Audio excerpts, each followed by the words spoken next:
إن الذين اتخذوا العجل سينالهم غضب من ربهم وذلة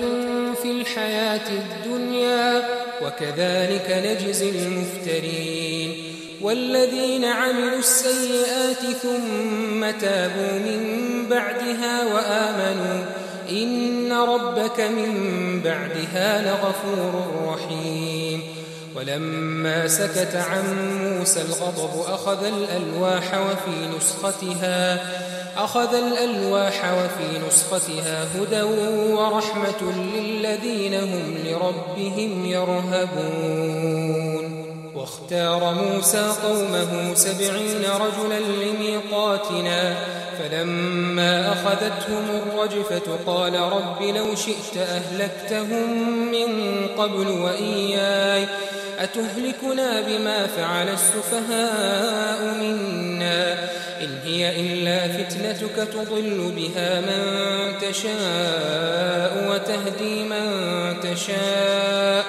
أنت ولينا فاغفر لنا وارحمنا وأنت خير الغافرين واكتب لنا في هذه الدنيا حسنة وفي الآخرة إنا هدنا إليك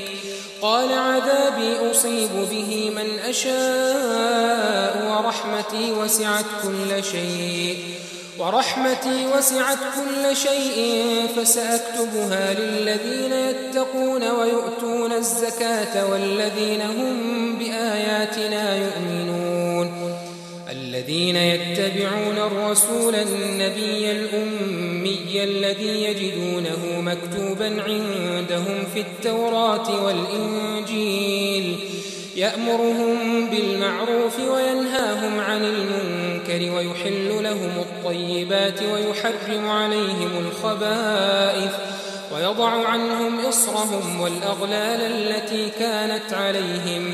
فالذين آمنوا به وعزروه ونصروه واتبعوا النور الذي أنزل معه أولئك هم